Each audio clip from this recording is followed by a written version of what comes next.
أعوذ بالله من الشيطان الرجيم.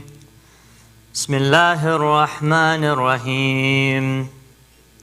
يا أيها المزمل قم الليل إلا قليلا نصفه أو انقص منه قليلا أو زد عليه ورتل القرآن ترتيلا إن سنلقي عليك قولا ثقيلا إن ناشئة الليل هي أشد وطئا ومقيلا إن لك في النهار سبحا طويلا واذكر اسم ربك وتبتل إليه تبتيلا رب المشرق والمغرب لا إله إلا هو فاتخذه وكيلا واصبر على ما يقولون وهجرهم هجرا جميلا وذرني والمكذبين أولي النعمة ومهلهم قليلا إن لدينا أنقالا وجهيما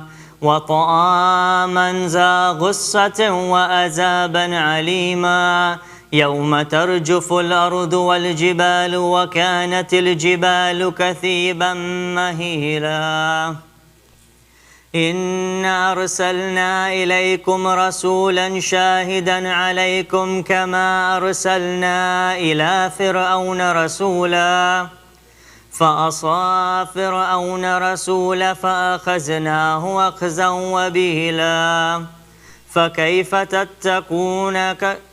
فكيف تتقون إن كفرتم يوما يجعل الولدان شيبا السماء منفطر به كان وعده مفعولا إن هذه تذكرة فمن شاء اتخذ إلى ربه سبيلا إن ربك يعلم أنك تقوم أدنى من ثلثي الليل ونصفه وثلثه وطائفة من الذين معك والله يقدر الليل والنهار علم أن لن تحصوه فتاب عليكم فاقرؤوا ما تيسر من القرآن علم أن سيكون منكم مرضى وآخرون يضربون في الأرض يبتغون من فضل الله وآخرون يقاتلون في سبيل الله فاقرؤوا ما تيسر منه وأقيموا الصلاة وآتوا الزكاة وأقرضوا الله قرضا حسنا وما تقدموا لأنفسكم من خير تجدوه عند الله هو خيرا وأعظم أجرا واستغفروا الله إن الله غفور رحيم صدق الله العلي العظيم.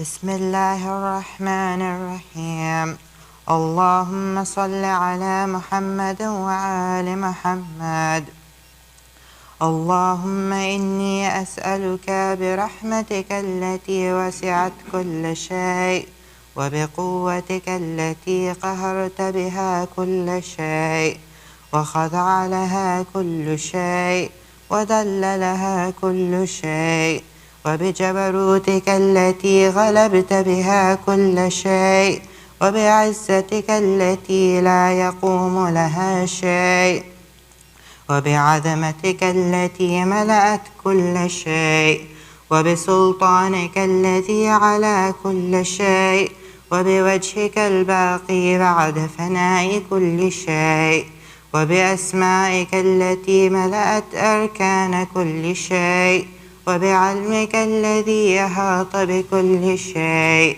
وبنور وجهك الذي أضاء له كل شيء يا نور يا قدوس يا أول الأولين ويا آخر الآخرين. اللهم اغفر لي الذنوب التي تحتك العسم. اللهم اغفر لي الذنوب التي تنزل النقم. اللهم اغفر لي الذنوب التي تغير النعم.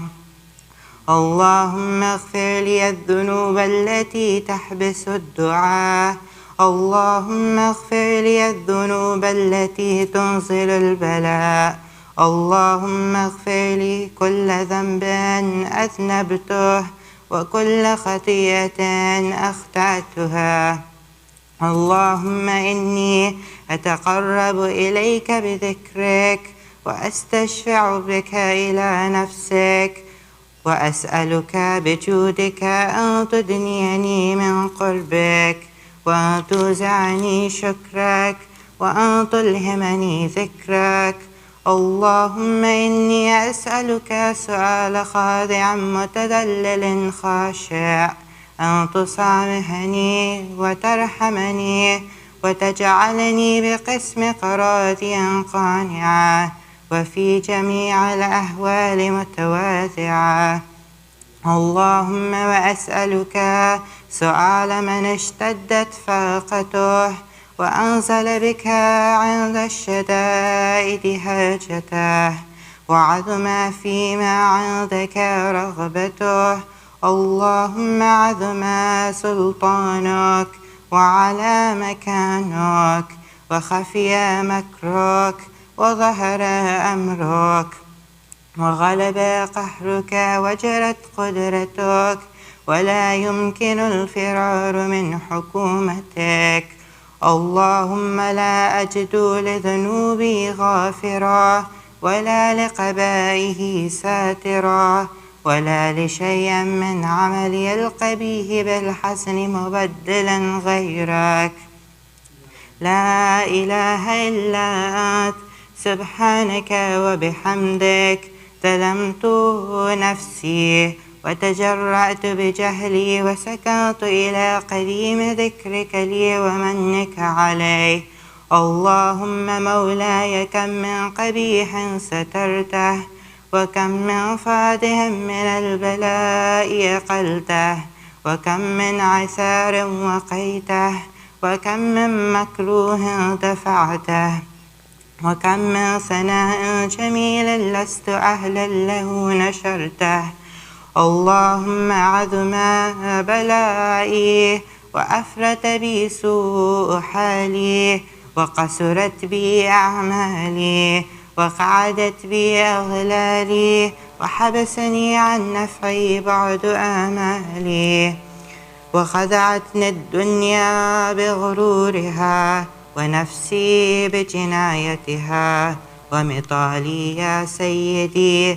فأسألك بعزتك ألا يحجب عنك دعائي سوء عملي وفعلي ولا تفتحني بخفي ما اطلعت عليه من سري ولا تعاجلني بالعقوبة على ما عملته في خلواتي من سوء فعلي وإساءتي ودوام تفريطي وجهالتي وكثرة شهواتي وغفلتي. وكن اللهم بعزتك لي في كل الأحوال رؤوفا وعلي في جميع الأمور عطوفا. إلهي وربي من لي غيرك أسأله كشف ضري والنذر في أمري. إلهي ومولاي أجريت علي حكما اتبعت فيه هوى نفسي ولم أحترس فيه من تزيين عدوي فغرني بما أهوى وأسعده على ذلك القضاء فتجاوزت بما جرى علي من ذلك بعد حدودك وخالفت بعد أوامرك. فلك الحمد علي في جميع ذلك ولا حجة لي فيما جرى علي فيه قضاءك. وألزمني حكمك وبلاؤك. وقد أتيتك يا إلهي بعد تقصيري وإسرافي على نفسي، معتذرا نادما منكسرا مستقيلا، مستغفرا منيبا، مقرا مدعنا معترفا. لا أجد مفرا مما كان مني، ولا مفزعا أتوجه إليه في أمري غير قبولك عذري وإدخالك إياي في سعة من رحمتك. اللهم فاقبل عذري وارحم شدة ضري، وفكني من شد وثاقي. يا رب ارحم ضعف بدني ورقة جلدي ودقة عزمي. يا من بدا خلقي وذكري وتربيتي وبري وتغذيتي، هبني لابتداء كرمك وسالف برك بي يا إلهي وسيدي وربي. أتراك معذبي بنارك بعد توحيدك، وبعد ما طوى عليه قلبي من معرفتك، ولهج به لساني من ذكرك، واعتقده ضميري من حبك، وبعد صدق اعترافي ودعائي خاضعا لربوبيتك. هيهات أنت أكرم من أن تضيع من ربيته، أو تبعد من أدنيته، أو تشرد من آويته، أو تسلم إلى البلاء من كفيته ورحمته. وليت شعري يا سيدي وإلهي ومولاي أتسلم النار على وجوه خرت لعظمتك ساجدة، وعلى ألسن نطقت بتوحيدك صادقة وبشكرك مادحة، وعلى قلوب اعترفت بإلهيتك محققة، وعلى ضمائر حوت من العلم بك حتى صارت خاشعة، وعلى جوارح سعت إلى أوطان تعبدك طائعة، وأشارت باستغفارك مذعنة. ما هكذا الظن بك، ولا أخبرنا بفضلك عنك يا كريم يا ربي. وأنت تعلم ضعفي عن قليل من بلاء الدنيا وعقوباتها، وما يجري فيها من المكاره على أهلها، على أن ذلك بلاء ومكروه قليل مكثوه، يسير بقاؤه قصير مدته. فكيف احتمالي لبلاء الآخرة وجليل وقوع المكاره على أهلها، وهو بلاء تطول مدته ويدوم مقامه، ولا يخفف عن أهله، لأنه لا يكون إلا عن غضبك وانتقامك وسخطك.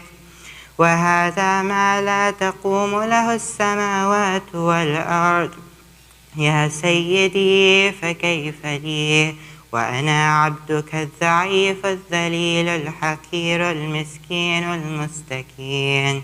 يا إلهي وربي وسيدي ومولاي، لأي الأمور إليك أشكو، ولما منها أضج وأبكي، لأليم العذاب وشدته أم لطول البلاء ومدته. فلئن صيرتني للعقوبات مع أعدائك، وجمعت بيني وبين أهل بلائك، وفرقت بيني وبين أحبائك وأوليائك، فهبني يا إلهي وسيدي ومولاي وربي. صبرت على عذابك، فكيف أصبر على فراقك؟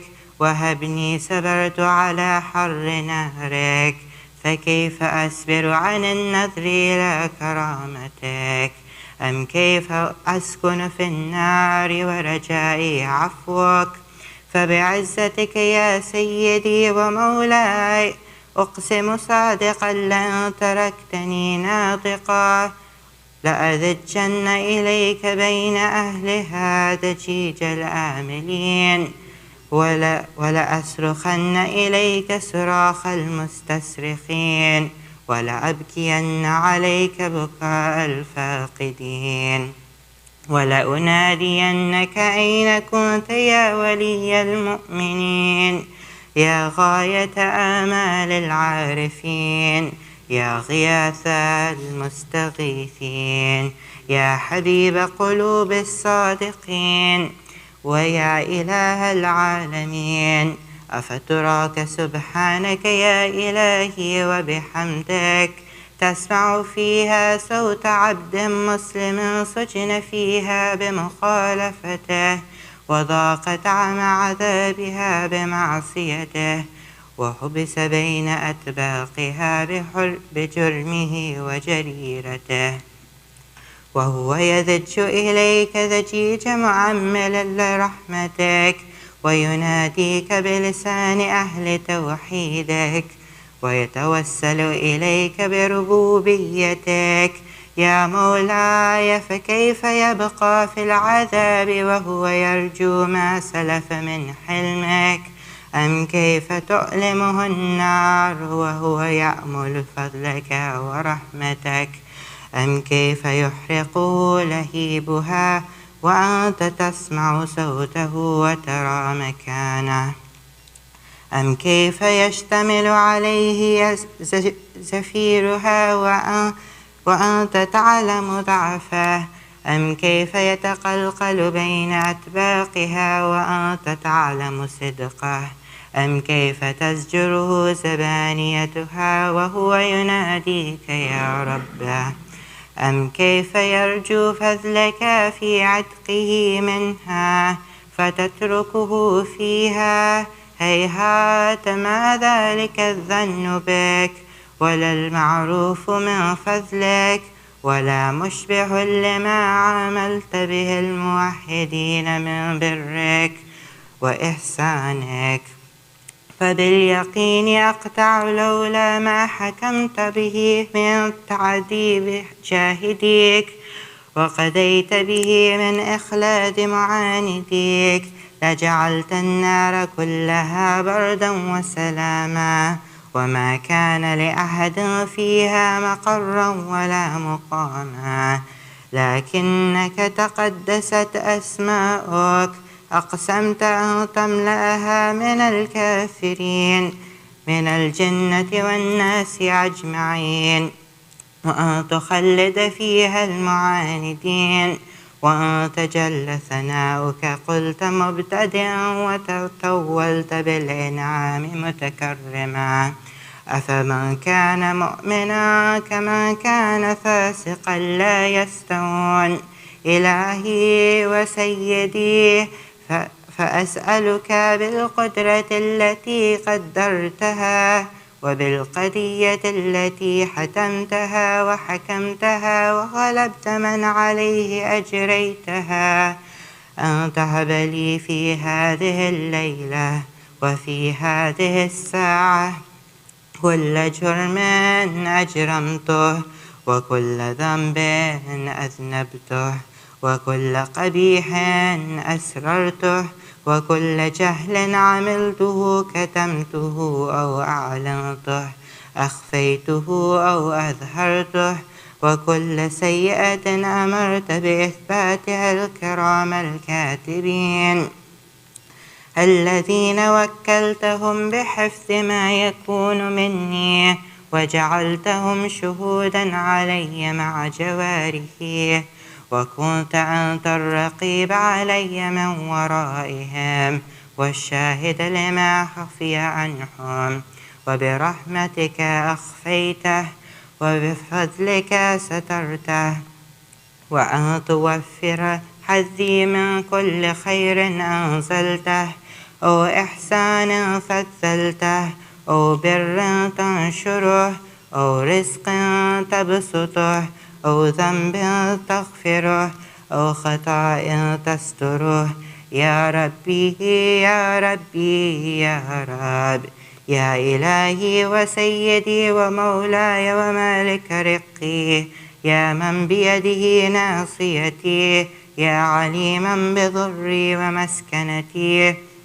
يا خبيرا بفقري وفاقتي يا ربي يا ربي يا رب أسألك بحقك وقدسك وعظم صفاتك وأسمائك أن تجعل أوقاتي من الليل والنهار بذكرك معمورة وبخدمتك موصولة وأعمالي عندك مقبولة حتى تكون أعمالي وأورادي كلها وردا واحدا وحالي في خدمتك سرمدا يا سيدي يا من عليه معولي يا من إليه شكوت أهوالي يا ربي يا ربي يا رب قو على خدمتك جوارحي واشتد على العزيمة جوانه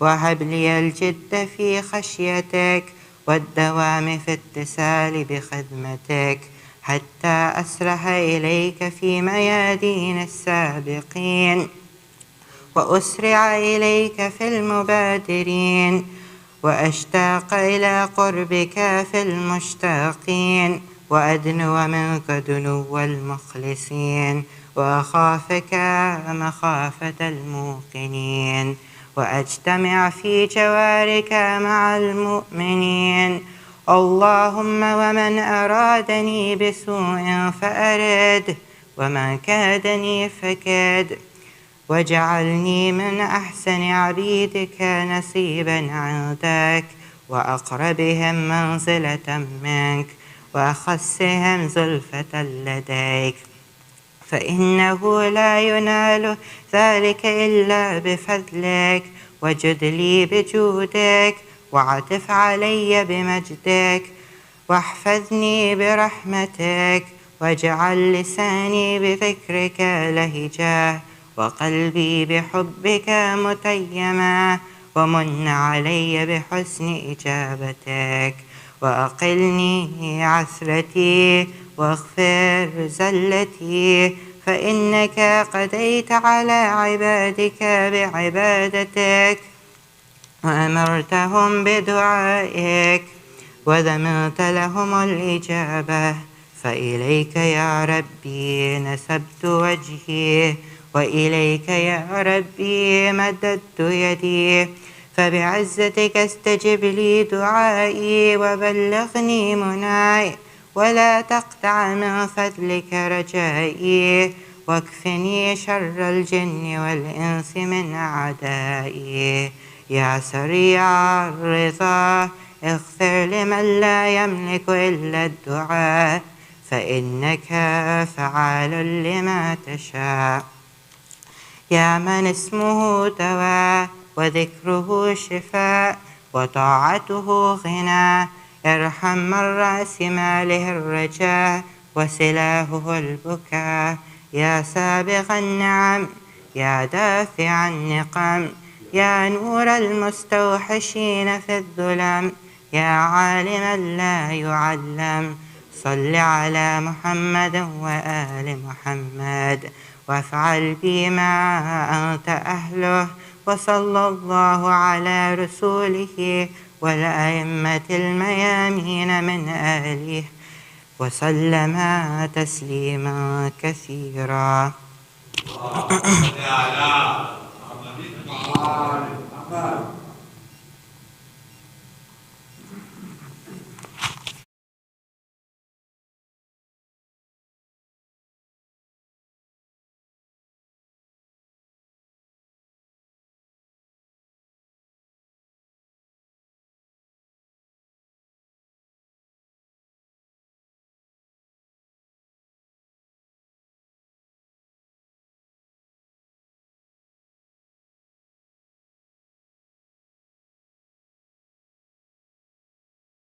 اللهم صل علی محمد وآل محمد. ہائے ہائے میرے امو، لاش پہ سکینہ یہی کہتی ہوئی آئی، ہائے ہائے میرے امو،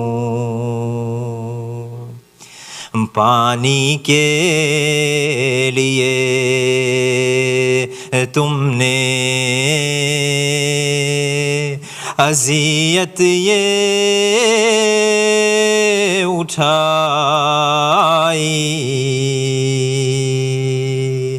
ہائے ہائے میرے امو، بازو بھی ہوئے دونوں جدا کٹ کے بدن سے، تن ہو گیا ٹکڑے، یہ کیسی تیری شکل لعینوں نے بنائی، ہائے ہائے میرے امو، پانی کے لیے ہائے تجھے جان سے مارا، دریا کے کنارے، کچھ ساقی کوثر سے انہیں شرم نہ آئی، ہائے ہائے میرے امو،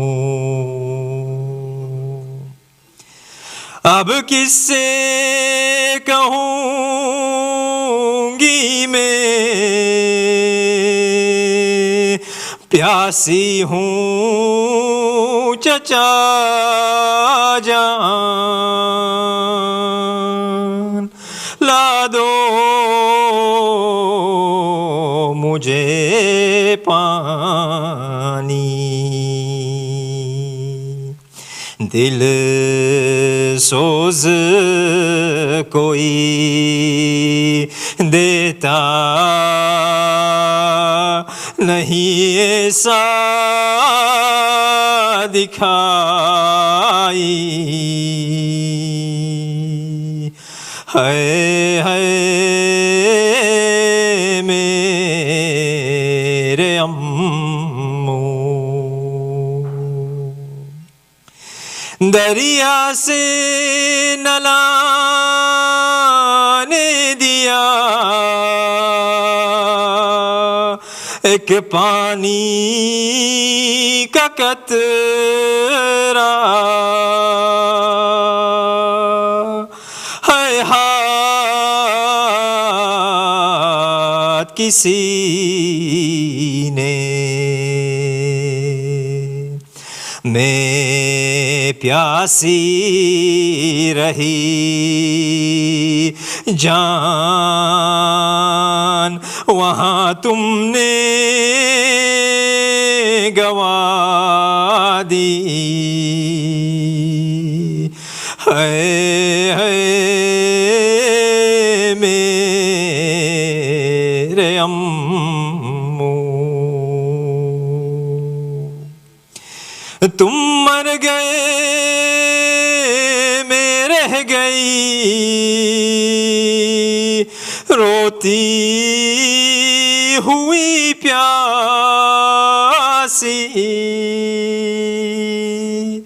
پانی کو ترستی اور اپنی پیاس اپنے کوثر پہ بجھائی، ہائے ہائے میرے امو، لاشے پہ سکینہ یہی کہتی ہوئی آئی، ہائے ہائے میرے امو، صلو علی النبی۔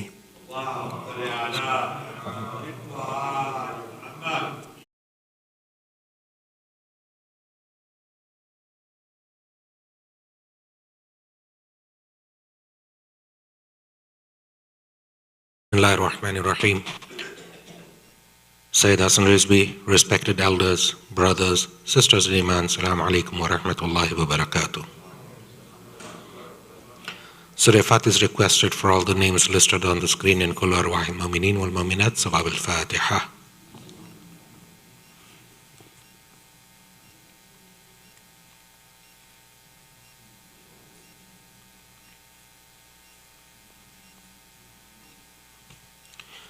Ayat Yujibun is requested for all the names.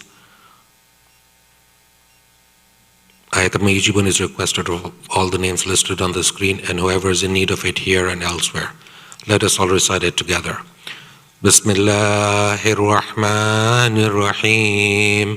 Amman yujibul mustarra idha da'ahu wa yakshifu as-su'.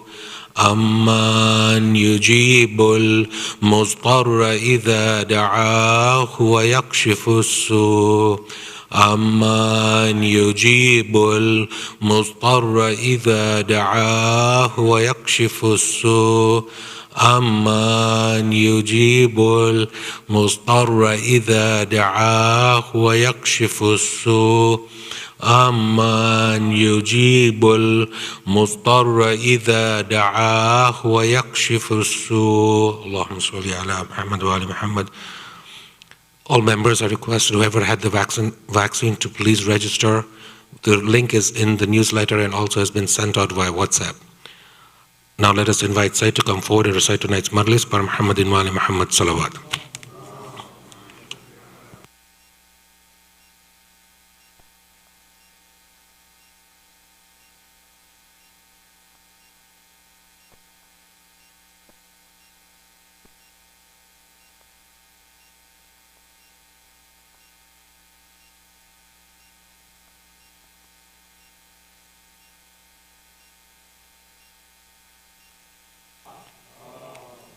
اللهم صل على محمد وآل محمد.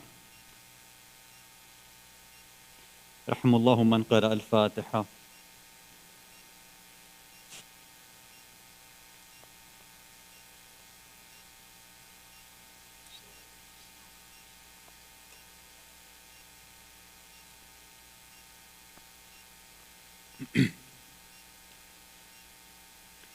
أعوذ بالله السميع العليم من الشيطان اللعين الرجيم. بسم الله الرحمن الرحيم. وبه نستعين. لا حول ولا قوة إلا بالله العلي العظيم. والحمد لله رب العالمين. والصلاة والسلام على أشرف الأنبياء والمرسلين. خاتم النبيين شفيع المذنبين رحمة للعالمين.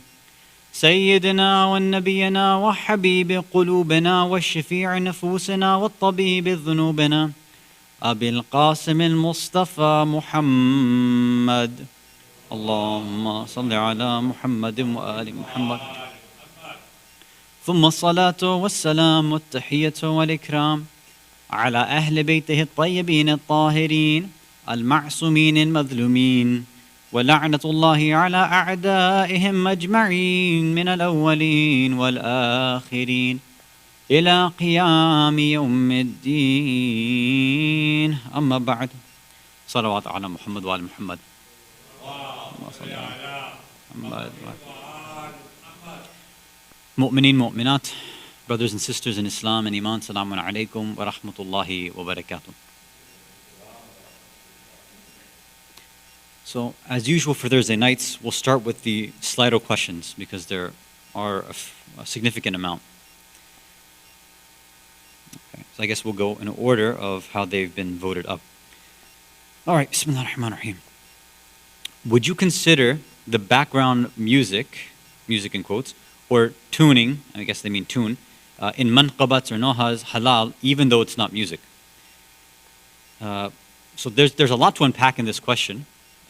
We've addressed the topic of music and singing and all that stuff last Ramadan, right? We had a few discussions there, so you should be able to find it on YouTube. I don't remember exactly which night. But we talked about the actual fiqhi rulings of Ayatul Sistani, hafadhahullah, what his opinions are.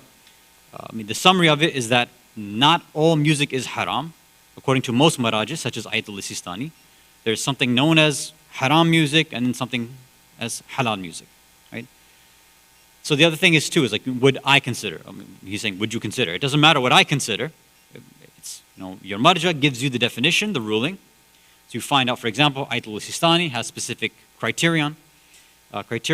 One is if the lyrics are obviously inappropriate, we can't listen to anything like that.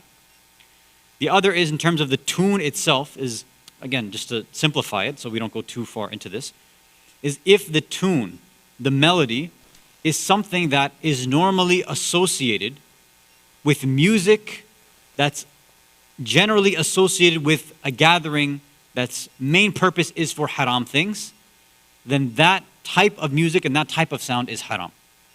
Again, if that sound, that music, the tune, the dhun, whatever you want to say, the beat, whatever you want to call it, if that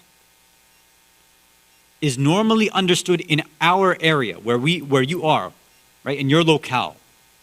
We don't care about overseas, we don't care about other countries or anybody else, we care about where we are right now. If where we are right now, that sound is normally associated with haram gatherings, like it's meant for that, it's its primary function, then that sort of beat, that sound, that melody would become haram as well, even if, let's say, it's being put to a nasheed or Quran or manqabat, the noha, it doesn't really matter, right? So the way that you apply that ruling will depend on where you are. So for example, there might be certain sounds that maybe you and I over here, we say like this sounds a little haram, for example, right? The association is a little weird for us. But if you were to take that same sound, beat or melody somewhere else, like maybe Pakistan, maybe India or Iraq or Iran, they'd say, look, there's nothing wrong with that sound, right? It's not a big deal. So for them it would be halal, for us it might be haram. And vice versa. Maybe there's sounds over there that they normally associate with being haram. When you bring it over here, we say, look, that's not that, we don't have that association in America or in Orlando, whatever. So it's not a big deal. I don't want to go into the details. If anybody has specific questions, then either, because I know we've talked about this last year, but if we need to have a separate session, then maybe we can dedicate a Thursday, again, we can go through it. If anybody has specific questions, then we can take it at that point, inshallah. There are slight differences between the marajih, so I was giving you the perspective of Ayatul Sistani. Okay.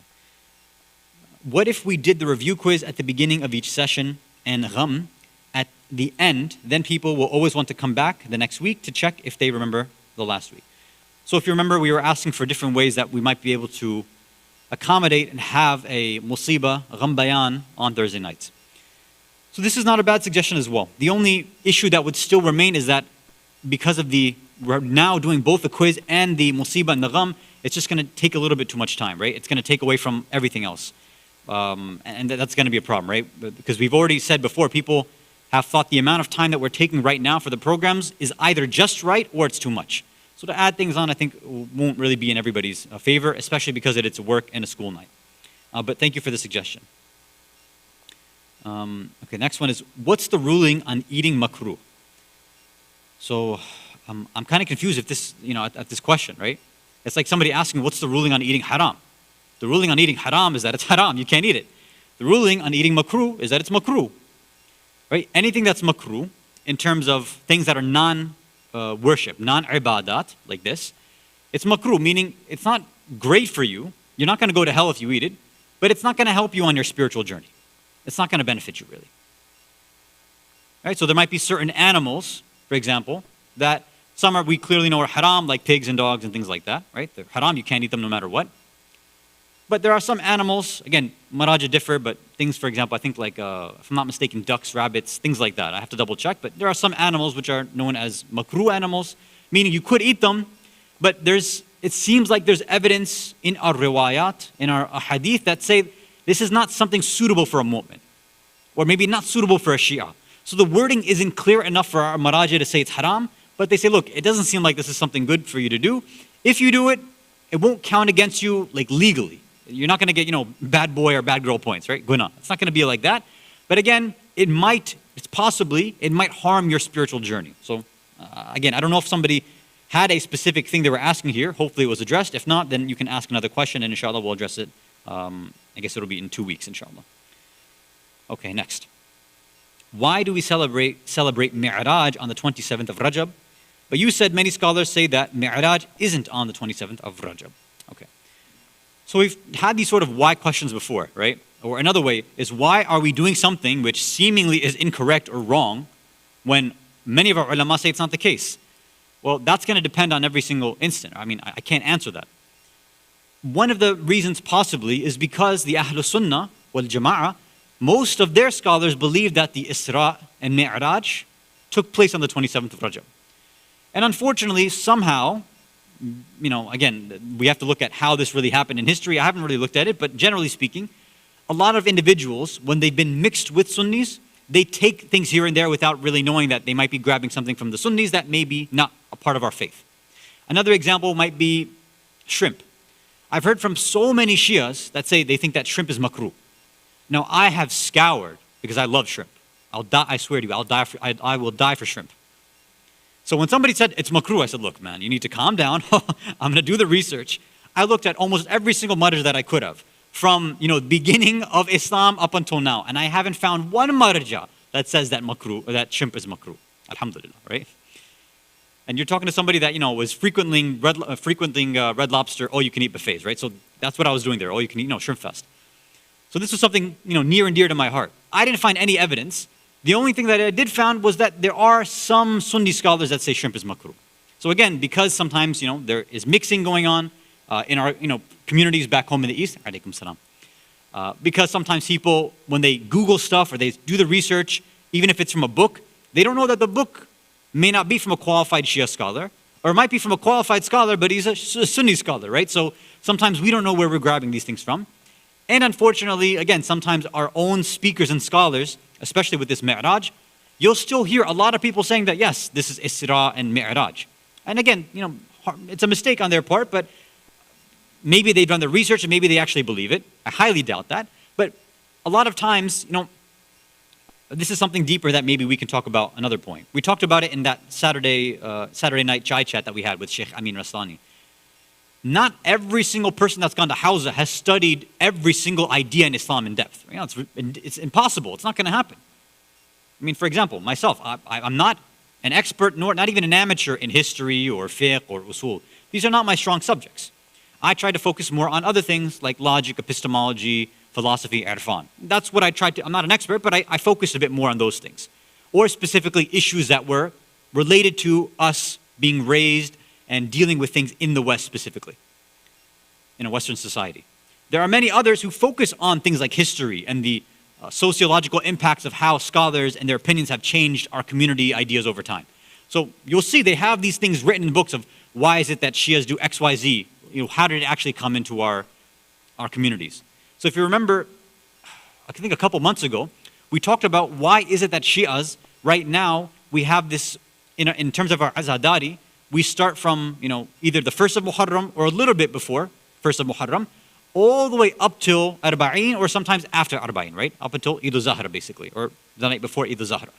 Where did that develop? Because that wasn't a practice of the Aimma, right? So that's something that developed later on, and we talked a little bit about how through various empires, the form of Azadari changed over time. So it's not wrong for us to do, but it may not have been exactly the way that the Aimma have done it, which again is not a problem unless you're trying to say we're doing this because the Imams did it. That's why we also said this last week, that we can have a musibah on Thursday nights. We can have the Gham Bayan. It's not something that the Imams themselves said to do or it was recommended. The ziyarah of Imam Hussein, yeah, that's something they recommended. But the actual recitation of musibah, no, we don't really have anything in narrations. But we know that mutlaqan, in an absolute way, hearing the musibah at any point is obviously something that's beneficial and good for the soul, and it's something that erases the hard-heartedness that we may have. So again, I don't know why it's continued. As we say sometimes in Farsi, there's a ghalat mashhur, ghalat ma'ruf. It's a mistake that's been carrying on for a long time. Sometimes now scholars will have picked up, and they've started to correct these things because other ulama have look, why are your communities doing this? You need to come and tell them to, kind of fix this idea. It's not a big deal. You want to celebrate it in Ramadan, outside of Ramadan, not a big deal. Just, again, the idea of, in your mind, this is definitely Mi'raj night, we shouldn't do that, especially if it's not our marja's opinion as well. Salawat ala Muhammad wa ala Muhammad. So when is the actual Mi'raj date? Wallahu a'lam. Nobody knows. Among the Sunnis, amongst themselves, they don't know. They have a disagreement. And among us as Shias, we have a disagreement as well. So as I had sent out in the email, and you can look at it, all right, it's probably sitting in your trash somewhere, or spam, that I laid out there are 3 or 4, maybe 5 or 6 different possibilities among Shia scholars, right? Most ulama say it's probably somewhere in the month of Ramadan. At the same time, there are some scholars who say, look, there are multiple different times when the Prophet had this ascension in Mi'raj, and it could have happened on all these different dates that have been listed. But again, that's a scholarly discussion. If you're interested, that there are articles out there. If you want more, email me, and then I'll give you the links to those articles, inshallah. Okay. What is the difference between Mab'ath and Laylatul Qadr in terms of the revelation of the Quran? So, again, I want to simplify it. I don't want to go into the details. Mab'ath, typically what the history says is that the first 5 ayat of Surah Al-Alaq, which we recited last night, those were revealed to the Prophet, right? And he recited them back, basically. Then, after that happened, and he had this conversation with Jibreel, alayhi salam, he comes back down to his home. He explains to Bibi Khadija, alayhi salam, and Imam Ali, alayhi salam, what happened. He gets wrapped in this cloak, right? Because now he's feeling that, we'll call it the stress or anxiety of the mission, right? Because now he's officially designated as the Prophet. He always knew it. We said we don't want to mix history, as some people do. We don't take the history of the Ahlul Sunnah who say he was scared and this and that. No. He knew what he was going to do, but it was, again, he knew now that, it was that grief that he always had in his life that, I'm scared that people won't be accepting this mission, right? It was that sort of idea. So when he had that, Bibi Khadija, as a supporter, wrapped him in that cloak to, keep him warm and to give him that comfort. This is where we see 3 more ayat being revealed after either it was at that point or they say that he went back to the cave of Hira, and that's when 3 more ayat were revealed. Does anybody know from which surah? Surah Al-Mudaththir, right?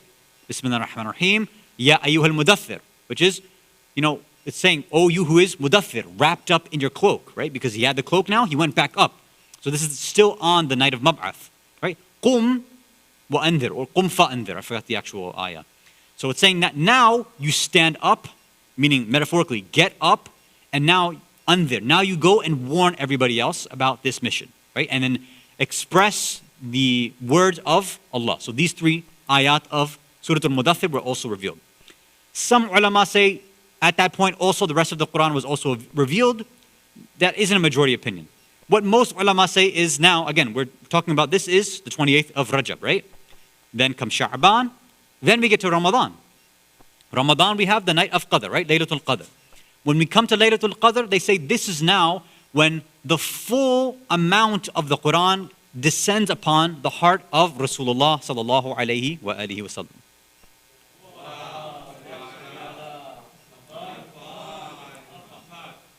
So now this is actually leading to the next question as well. So most of our ulama will say that yes, on Laylatul Qadr, the full Quran was revealed to the heart of Rasulullah. Then after that, night of Qadr, now throughout the next, the years of his mission, continuing, at every single event, when something took place, that's when the specific ayat would come once again. So I think a good analogy here is this, is that, look, let's say, you want to go somewhere. It's a new place you haven't been before. You plug it into your phone, right, into GPS or navigation. What's the first thing that usually comes up is you get that full direction, right? You get all the different directions right in front of you. That full plotting of everything. Once you say, okay, right, the directions are there, then you hit start. Now it begins to navigate. So as you go turn by turn, you start getting all the directions. So they say the same thing happened with the Quran. There's inzal and tanzil. Inzal is on Laylatul Qadr, Allah gave Rasulullah the whole map of reality. Everything was revealed to his heart. All of the Quran. As we said, the Quran, what we mentioned from last night, right? Iqra means gather and collect everything. Now, when on Laylatul Qadr, everything's there. Now, the Quran is what? It's the gathering, it's the gathered of all reality. All things, all truth is collected in this one book. Now, all of that is present within Rasulullah's heart. Then Tanzil happens gradually throughout the years. And then Rasulullah gets turn by turn directions of, okay, now when this is happening, again, turn in this direction, recite this ayah. When this happens, recite this ayah, right? Little by little. So, as we said, before this, at least 8 ayat were there from Surah Al-Alaq and then Surah Al-Mudaththir, and then the whole, or at least the rest, comes on Surah Al-Qadr, and then throughout the rest of his life, once again, when needed, all the other ayat came down, for every single incident that took place. So hopefully that answers the question. This is like Intro to Quran 101 that I'm trying to summarize in like 5-10 minutes, by the way, but okay. Last one. Why am I not getting to answer? I don't know. I'm guessing that this has to do with the quiz from yesterday. You'll have to either email Slido tech support or the media team. I have nothing to do with this, so I have no idea. Sorry. Salawat ala Muhammad wa ala Muhammad.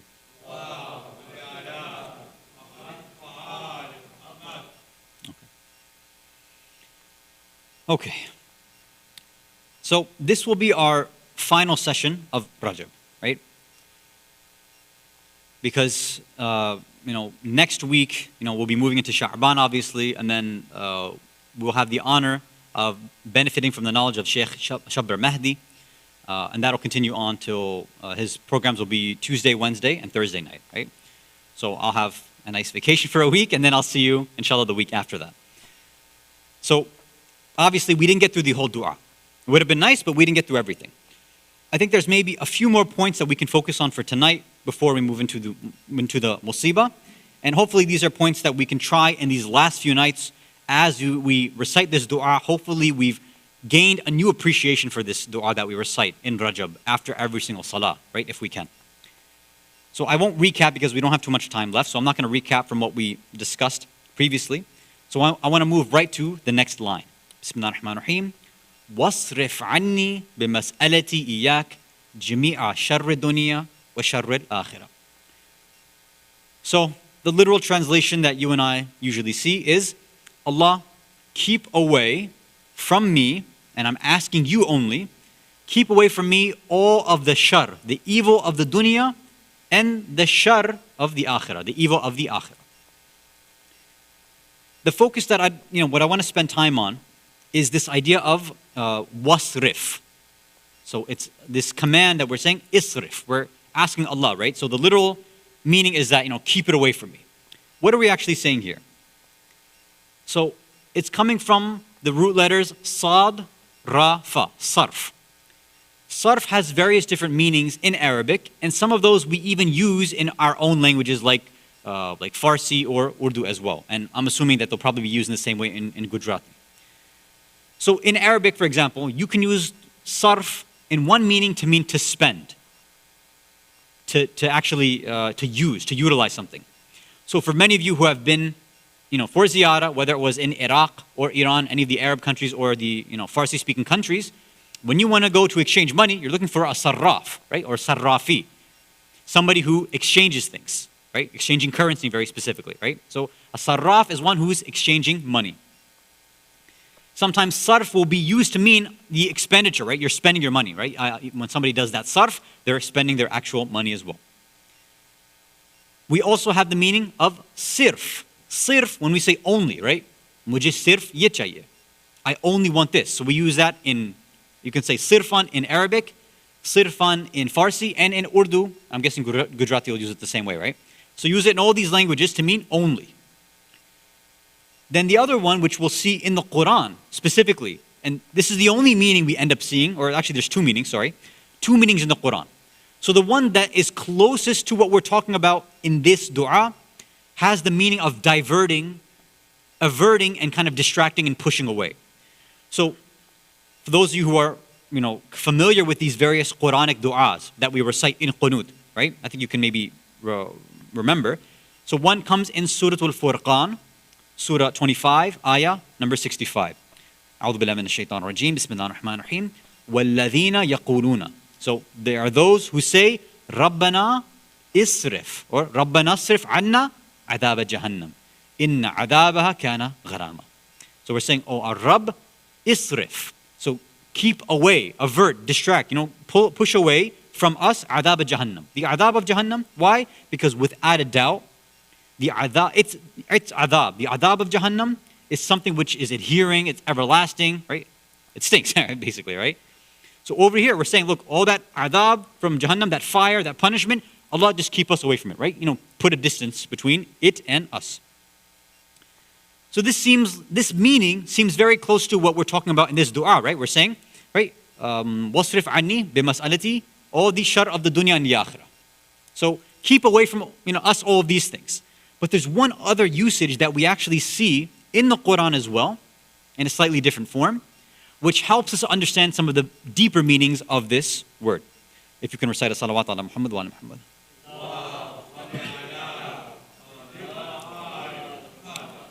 So I have two ayat here. I'll just go with one of them, just for because of time.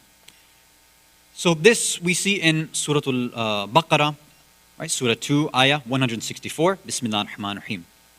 إن في خلق السماوات والأرض واختلاف الليل والنهار والفلك التي تجري في البحر بما ينفع الناس وما أنزل الله من السماء من ماء فأحيا به الأرض بعد موتها وبث فيها من كل الداب. And then this is the part that we focus on.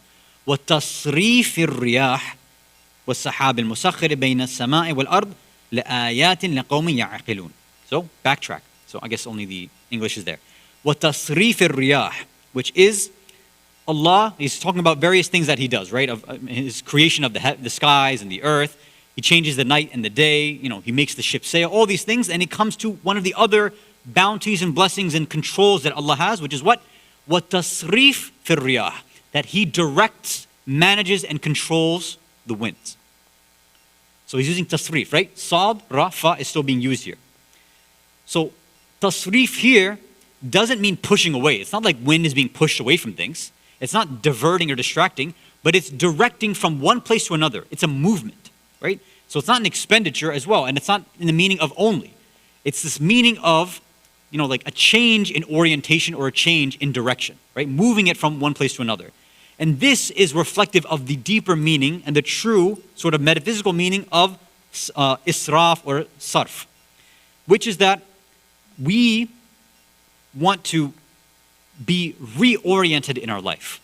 We want to push away certain things in our life that may be messing with us and be reoriented to something else. We want a change in our focus. We want a change in our state.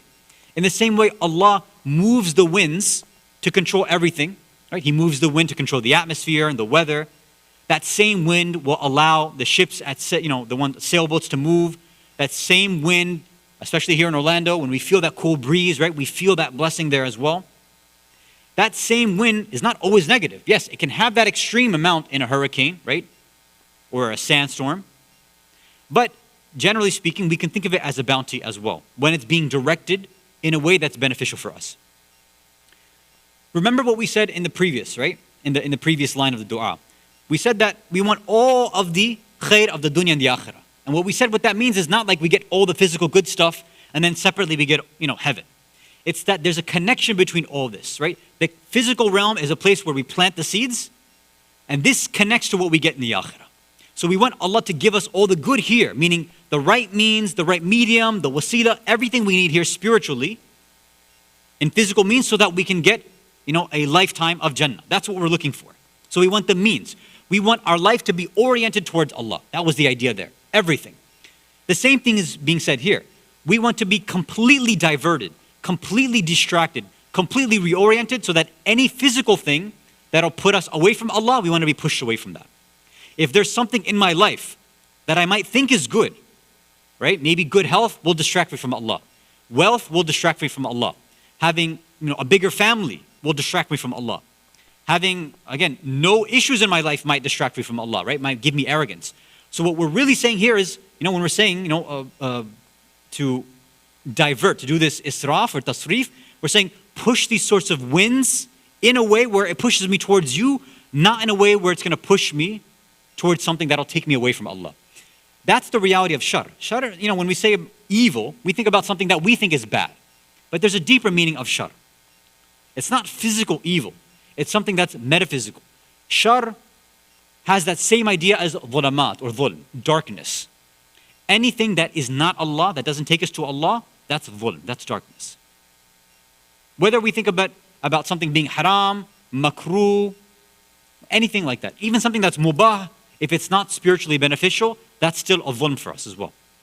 People always ask, why is it that in the Quran, all these prophets who we know have isma, they're infallible, they're perfect, but in these situations, they seem to do dhulm.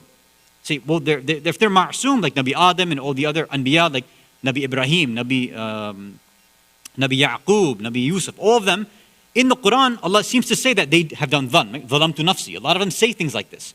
If you approach the tree, you have become one of the zalimeen.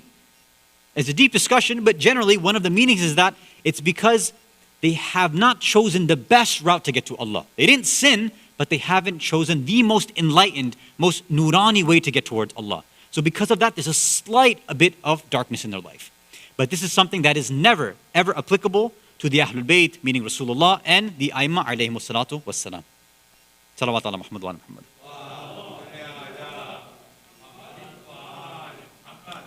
So shar is anything that can distract us, whether it's a physical thing, a mental thing, an emotional thing, a metaphorical, metaphysical, whatever it is. So when we're saying that, look, all of those things in the dunya, all the distractions, completely divert our attention away from it. Change my well-being, change my state, my focus, so that I'm focusing away from those things and now I'm back towards Allah. That's what we're asking for in this point. And again, we've said it in the same way that we said it before, right? وَاصْرِفْ عَنِّي بِمَسْأَلَةِ إِيَّاكَ. Allah, I'm only asking you. I'm remembering that you're the only one who can push this away.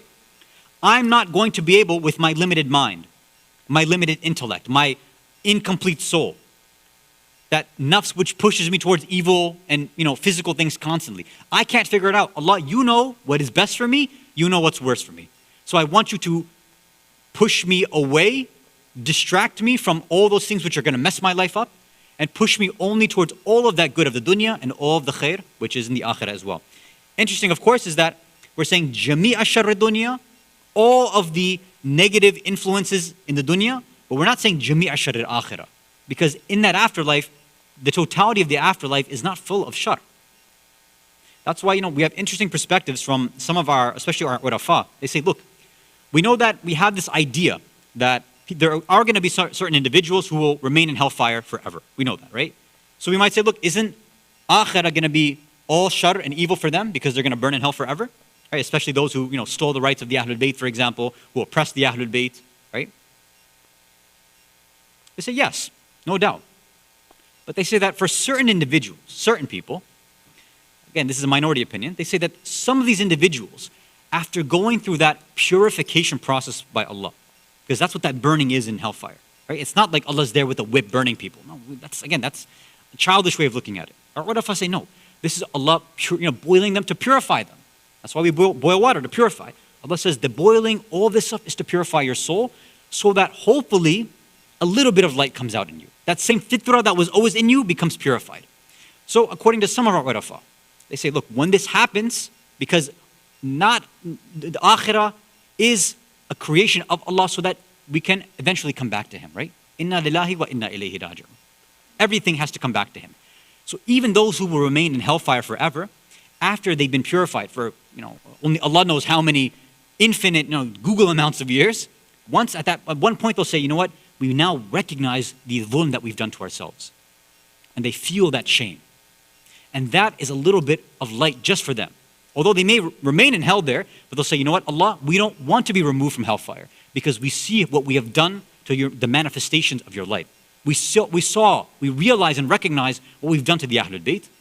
So we deserve to be in here and we want to remain in here forever. Because they realized that purification for their soul can only happen in hellfire.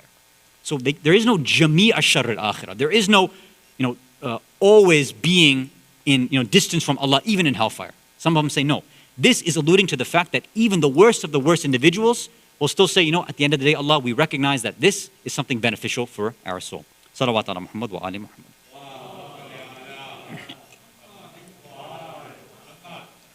Of course, hopefully for us as those who are attempting to be followers of the Ahlul Bayt, hopefully we never even see even one, igniting flame from hellfire, inshallah, and that everything that we may have done in this world gets paid back to us before we leave the dunya, inshallah. If not through our deaths, if not in our graves, if not in barzakh, nothing else after that, hopefully, inshallah ta'ala. And this is one of the promises that the Ahlul Bayt have given us, that those who really are striving to follow our commands, we will guarantee that they will not come towards Allah. They will not come towards Yawm al-Qiyamah with anything left on them. So it's now our job, right? Through all of these things that we do, especially when we're talking about these du'as that we recite, the a'mal that we've done last night, and maybe even today, as we move towards Sha'ban and Ramadan, all of this spiritual purification is because we're just trying to get closer to Allah. That's all it is. And there is no way to get to Allah except through the Ahlul Bayt. Now, others can try. They can give, their tafsir and these explanations of their hadith, but they will always fall short. Even if we take a look, and again, you have to forgive me because we don't have time left, so I won't be able to finish the rest of the lines of the dua, maybe some other time, inshallah ta'ala. One more salawat ala Muhammad wa ala Muhammad.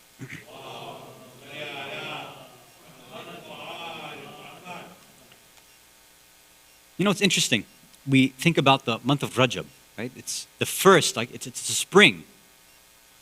The gates, the waterfall, the clouds have dispersed, and that merciful rain from Allah comes down.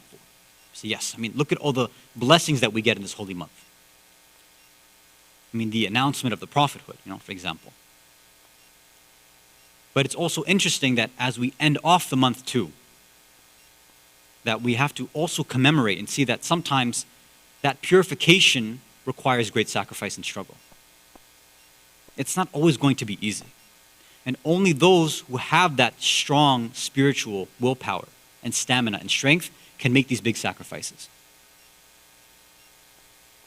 And it's the most difficult thing for them. But of course for them, for the Ahlul Bayt, everything is for Allah. So they don't feel that difficulty. When we look at them, we see it as a difficulty, but they don't see it as that. So although, one night we see and we pledge our allegiance, we connect with Rasulullah, then on this night we remember that on this same night we see and remember how Imam Hussain alayhi salam and these Ahlul Bayt, they are saying their final salams to Rasulullah. This is how they end off the month of Rajab, with this sort of purification. Sometimes when we think about the musibah of them leaving Medina, the caravan leaving Medina, it's interesting when we compare it to what took place in Karbala as well, right? There's a lot of parallels there. Now, only Allah knows the sort of pain and struggle that must have been in the heart, especially of Imam Hussain as he's leaving Karbala, as he's leaving Medina towards Karbala. Now, I don't know what was going on in his mind, but just maybe I'm just assuming this, right? That maybe there are certain things and certain individuals that he took with him on purpose to make that journey much easier for him. Because we know that there were certain personalities that he wanted them to come with him. He chose them, said, no, you have to come with me. I need you with me as a support, as a defender. And there were some that he said, no, I can't let you come and you need to stay over here. So what is Imam Hussain alayhi salam on a night like this when he's leaving Medina, what is he doing? He's leaving his home. It's always difficult when a person leaves their home. They say, according to the history books, that one of his first stops before he had left was to his brother, Imam Hasan. He goes to Imam Hasan, he has this conversation about what happens. He's remembering, says, now it's my turn. Just as you sacrificed, now it's my turn to leave and sacrifice. Maybe while he's sitting there speaking to his brother, he's remembering the final words. La yawm ka yawmaka ya Aba Abdullah. There is no day like yours, ya Aba Abdullah. And throughout that journey towards Karbala, that loss of his brother maybe was tough for him. But maybe this is why he chose Qasim. He said, you know what, let me bring the Shabih of Hasan. Let me bring somebody to remind me of my brother. Because any younger brother always wants their older brother's support in times of difficulty. So maybe this is why Qasim was there. And imagine maybe this is why the death of Qasim was so difficult for him. It wasn't just losing a young nephew, but it was almost like losing his brother all over again. We know that, of course, he made his way, after Imam Hasan, he made his way to Rasulullah. And he gave his farewell salam over there as well. He fell asleep. He saw Rasulullah in his dreams. And Rasulullah said, soon you'll be with me. Soon you'll be seeing me. I see you swimming in blood. I see you drenched in blood and dirt. And of course, you know, this is something beautiful for Imam Hussain to see that he's going to be seeing his grandfather very soon. And again, maybe this was difficult for him. Perhaps this is why he made sure to bring Ali al-Akbar. He said, I need the Shabi of Rasulullah with me as well. So I need to bring him. This is why on the morning of Ashura, he said, Ali al-Akbar, please, you know, enliven, you know, guide everybody with the adhan like Rasulullah. Recite that adhan. And when he went out to battle, and he fell down, and he was losing his life, it wasn't just Imam Hussain losing a son, but it was almost like he was losing Rasulullah again as well. How difficult must that have been? But the final farewell was probably the most difficult farewell of all. They say the last place that he had stopped off. You see, if we want to recreate this, we can go to Medina and recreate this. We can say our farewell salam to Imam Hasan. We can go and send our salam and do ziyarat of Rasulullah. But if we want to recreate the final salam, the akhir salam of Imam Hussain, none of us can do that. The last place for this broken-hearted child is to go to the grave of his mother. And they say that when he went to the grave of Imam Hasan, he went with composure. When he went to the grave of Rasulullah, he went, you know, as with composure and sakina. But they say that when he was going towards the grave of Fatima, they say that he ran to her grave like a little child in fear. He ran to the grave and fell on top of the grave and said, Ya Amma, I'm leaving you. This is my final salam. When people ask and say, why did Imam Hussain choose only certain individuals? Why, for example, did he leave behind Fatima al-Sughra in Medina? Why didn't he bring her? You know, he was very, very close to Fatima al-Sughra. As individuals finally were being loaded and put on the saddles of the horses and the camels, right? As Abbas was helping Zainab get on the camel, one by one, everybody was going and saying their final salams as they were getting ready to leave. Fatima al-Sughra, she was very, very close to her brothers and sisters, her uncles, her aunts, and everybody. Of course, to Imam Hussain. So after everybody said their salams, they put their hands on her head and they said, this is our final salam to you. And they would go on their horses and they would get ready to leave. Imam Hussain kept saying that we need to leave before Maghrib time comes because we're being hunted right now. We need to leave soon. Please. When Zainab comes to say her final salams to Sughra, she puts her hand on Sughra's head, the historians say, and Sughra begins to cry and says to her beloved aunt, she says, I want to come with you. Why can't I come with you? Can you talk to my father for me? Can you tell Baba that I want to come? This is not fair. I can't be away from my brother Ali al-Asghar. Please allow me to come with you.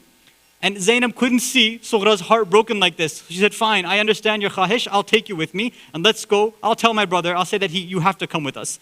So she grabbed the hand of Fatima al-Sughra. She began walking towards Hussain.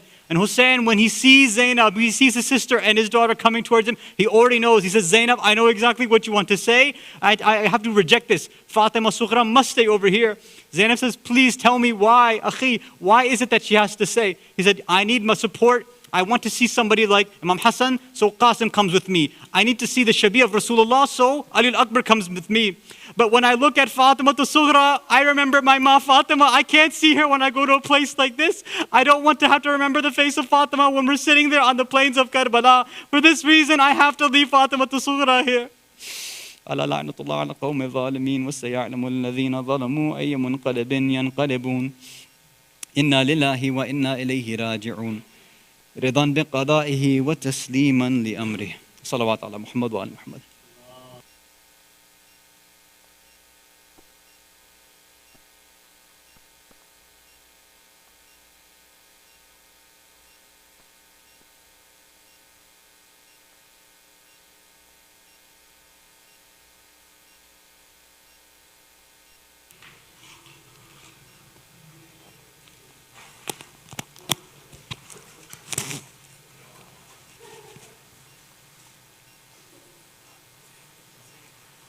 بسم الله الرحمن الرحيم. اللهم صل على محمد وآل محمد. السلام عليك يا رسول الله يا نبي الله يا خير خلق الله. السلام عليك يا أمير المؤمنين يا سيد الوصيين. السلام عليك يا فاطمة الزهراء سيدة النساء العالمين. السلام عليك يا أبا محمد الحسن المجتبى. السلام عليك يا وارث آدم صفوة الله. السلام عليك يا وارث نوح النبي الله. السلام عليك يا وارث إبراهيم خليل الله. السلام عليك يا وارث موسى كليم الله. السلام عليك يا وارث عيسى روح الله. السلام عليك يا وارث محمد حبيب الله. السلام عليك يا وارث أمير المؤمنين ولي الله. السلام عليك ابن محمد المصطفى. السلام عليك ابن علي المرتضى. السلام عليك ابن فاطمة الزهراء.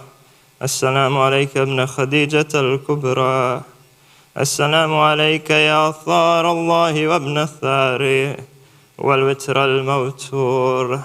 أشهد أنك قد أقمت الصلاة وآتيت الزكاة وأمرت بالمعروف ونهيت عن المنكر وأطعت الله ورسوله حتى أتاك اليقين. فلعن الله أمة قتلتك، ولعن الله أمة ظلمتك، ولعن الله أمة سميت بذلك فرضيت به. يا مولاي يا أبا عبد الله، أشهد أنك كنت نورا في الأسلاب الشامخة والأرحام المطهرة، لم تنجسك الجاهلية بأنجاسها ولم تلبسك من مدلحمات ثيابها. وأشهد أنك من دعائم الدين وأركان المؤمنين. وأشهد أنك الإمام البر التقي الرزي الزكي الهادي المهدي. وأشهد أن الأئمة من ولدك كلمة التقوى وعلام الهدى والغروة الوثقى والحجة والأهل الدنيا. وأشهد الله وملائكته وأنبياءه ورسله أني بكم مؤمن وبي بكم مؤكن بشرائع ديني وخواتيم عملي، وقلبي لقلبكم سلم وعمري لأمركم متبع. صلوات الله عليكم وعلى أرواحكم وعلى أجسادكم وعلى أجسامكم وعلى شاهدكم وعلى غائبكم وعلى ظاهركم وعلى باطنكم. السلام عليك يا ابن رسول الله. السلام عليك يا ابن نبي الله. السلام عليك يا ابن أمير المؤمنين. السلام عليك يا ابن الحسين الشهيد. السلام عليك أيها الشهيد. السلام عليك أيها المظلوم وابن المظلوم. لعن الله أمة قتلتك، ولعن الله أمة ظلمتك، ولعن الله أمة سميت بذلك فرضيت به.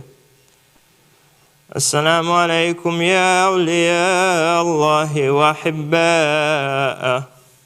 السلام عليكم يا أصفياء الله وأوداءه. السلام عليكم يا أنصار دين الله. السلام عليكم يا أنصار رسول الله. السلام عليكم يا أنصار أمير المؤمنين. السلام عليكم يا أنصار فاطمة سيدة النساء العالمين. السلام عليكم يا أنصار أبي محمد الحسن بن علي الولي الزكي الناصح. السلام عليكم يا أنصار أبي عبد الله. بأبي أنتم وعمي تبتم وتابت الأرض التي فيها دفنتم وفزتم فوزا عظيما. فيا ليتني كنت معكم فأفوز معكم. السلام عليك يا أبا الفضل العباس بن أمير المؤمنين. السلام عليك يا ابن سيد الوصيين. السلام عليك يا ابن أول القوم إسلاما وأقدمهم إيمانا وأقومهم بدين الله وأحوتهم على الإسلام. أشهد لقد نصحت لله ولرسوله ولأخيك فنعم الأخ المواسي. فلعن الله أمة قتلتك، ولعن الله أمة ظلمتك، ولعن الله أمة استحلت منك المحارم وانتهكت حرمة الإسلام. فنعم الصابر المجاهد المحامي الناصر والأخ الداع فيه عن أخي المجيب إلى طاعة ربه الراقب فيما زيد فيه غيره من الثواب الجزيل والثناء الجميل، والحقق الله بدرجة آبائك في جنات النعيم. السلام عليك يا تسة المعصومين من ذرية الحسين علي السجاد زين العابدين ومحمد بن علي الباقر وجعفر بن محمد الصادق وموسى بن جعفر القاضم وعلي بن موسى الرضا ومحمد التكي الجواد وعلي النكي الحادي والحسن بن علي العسكري. السلام عليك يا بقية الله في أرضي يا مولاي يا صاحب الزمان. السلام عليك عجل الله لك ما وعدك من النصر وظهور الأمر ورحمة الله وبركاته. اللهم صل على محمد.